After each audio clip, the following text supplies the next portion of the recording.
See 'em. It's an interesting title, a collection of poetry from the streets to the garden. Basically, I lived in Hoboken, New Jersey, and I lived in New Brunswick, New Jersey, two cities, and I used to sit on the stoop, on the steps, and I used to do a lot of my poetry in my late 20s and into my 30s. Those who know me know that that was a very interesting time in my life. A lot of interesting things happened, so that's when I started chronicling a lot of what happened in my life. And that's basically why I put this book together. The other part of it was the garden, so from the streets to the garden, because I was able to move myself from the streets into a garden when I moved into a house and was able to write in my own garden. So it was a little bit of a change, a juxtaposition there. So that was an important part of my life too. So with that being said, a lot of my work does involve nature. It's a kind of a synthesis between the life around us, the world around us, or the world around me, and nature.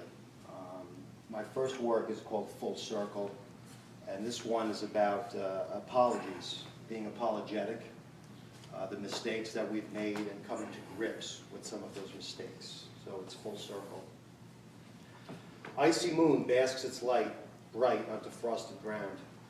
Empty, harsh, cold winter's bite. Thistle wait without a sound. Scarce berries for magpies found, as elk parade with all their might. I buried beneath icy cold mound of contrition, void of foresight. Majestic purple opus of western sky, upon canvas of powdery presence. Towering green pierces into dusk. Magnificent pole streaks up so high, hovering over its seasonal residence. Liquid ice rushes, reaching the river soon, as fawns sip its crystalline clear drops. Heaven in an icy hell, as I make foolish footsteps in dangerous crops, under the light of that icy moon.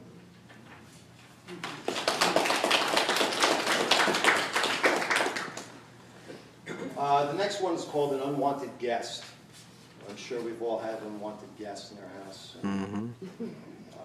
This one is a very interesting unwanted guest. I wrote this out of anger. The unwanted guest is basically Superstorm Sandy. So it's about what, I wrote this about what it did to people, what it did to us, especially here at the shore, what it has done to the landscape of New Jersey, the tri-state region, and all the people, obviously. So it's a story about a guest, us, actually the guest being the superstorm, and us as the host experiencing the storm. Southern visitor, damp, cold, full of bluster, travels slow and yet very fast. The hosts bring nourishment, hope, and prayers, just about all they can muster. Knocking lightly as doors close tightly, gray shrouds oh so deep, violet tapestry now gone. Fingers of oak dance against darkened domain. The sun sings its own song of refrain. Leaves like paper thrown as calm begins to wane. Untimely, not lacking fanfare. Turning, churning, whitecaps unwelcome her as the bountiful birch goes bare. Forcefully entering like waves smashing the bough, now she is here bringing her fear. Sharp turn west, unprecedented. They leave now, away they fly. Departure at her behest. Gusts grow faster as charcoal lights get dimmer. Cold blows colder. Massive, majestic maples suddenly shimmer as the waves stretch to meet her amber-strewn timber. This world gets quiet, quiet except for the whistle of demons' wings, screeching where oceans of fire meet movable mass. Cities and havens push as her strength persists, unstoppable, not by the gold of 1 trillion kings.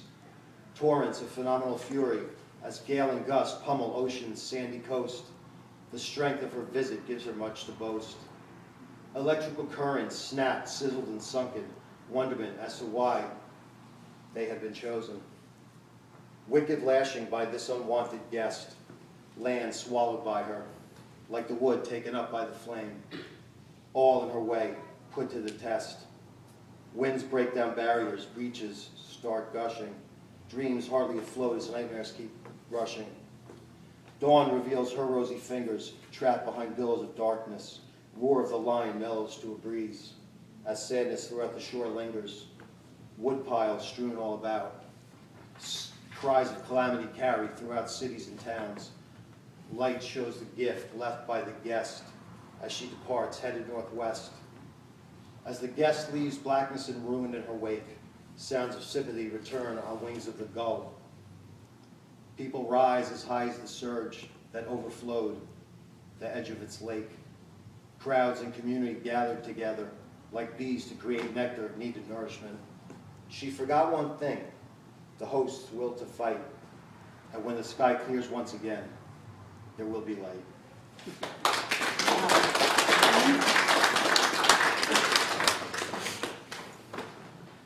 My next one is called Annona.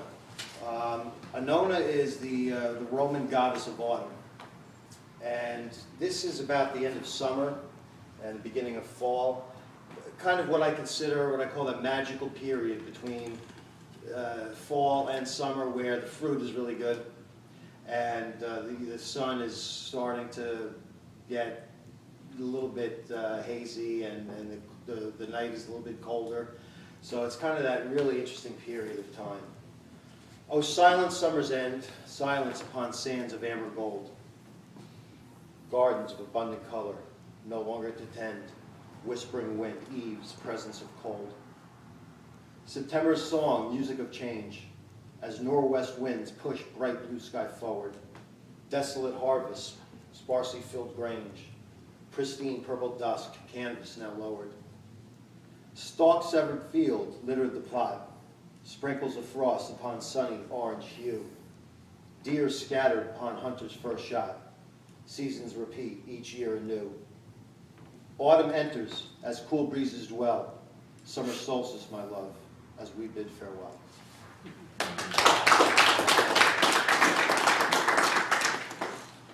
My next piece is called Veil of Ice. This is about sadness. It's about loss I experienced. It goes hand in hand with winter being here, longing for spring.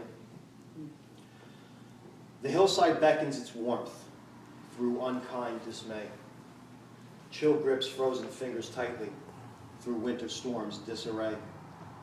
Morning Venus call, shining wondrous in the east. Atop hills so gently powdered, grazing in the fields stand the beast. Trees so tall, encased in ice, they stand so bold. The robin sings to entice, waiting for spring to unfold. The river ceases its jovial trip, smooth as marble as ice increases, as winter's wind continues to whip. Lifeless tears frozen, unmoving veil of crystal drops. Twilight's violet is now chosen, once filled stand barren crops. Clouds darken this season, at quite the cost, made darker with reason, for winter's cold has created great loss.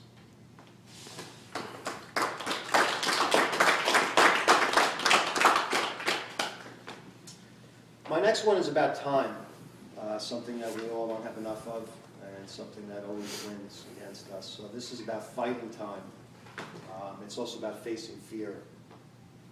It's about overcoming both time and fear, winning a battle. It's about happiness at the end. It's called Winds of Time. Cold wind ices, warm breezes calm, while clocks twist and turn. No end, no beginning, time marches on, yet you reap what you learn. Time teaches with chances to heal, yet not without absence. Time heals what yields the spin of fate's wheel, indifferent to what happens. Days, months, nearly a decade of finding courage to face fear. Fears crumble and fade, resolution oh so near. And time becomes friend and no longer foe. Wheels of fortune stop and bless with grace. The poet stops his song of woe as he keeps that wheel steady in place. Fortune and fate, that warm breeze still blows, a darkness lifted as time always flows.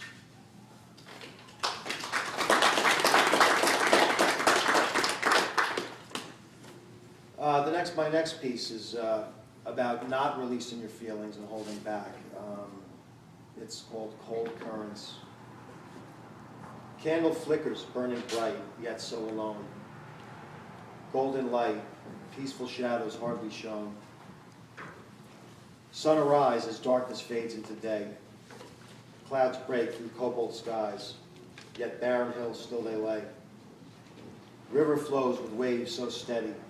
Towering trees stand empty, bare of fruit. Clouds gather, tears from above nearly ready, as the starlings refrain, their song now mute. Alone in waters I find that I row, paddling through currents I cannot let go.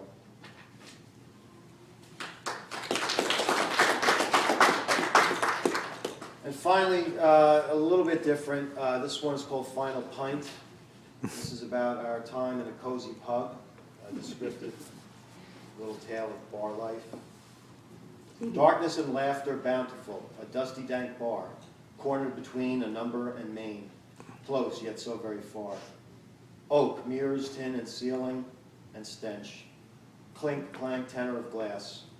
Cacophonous volume waxes and wanes. Fingerprints print sweat upon polished brass. Pints flow down throats from colorful advertorial taps. Flat screens viewed by the woozy, wild, happy, and sad in colorful caps. Lonely get lonesome, shots echo the solace. The happy drink happier, the night not to miss.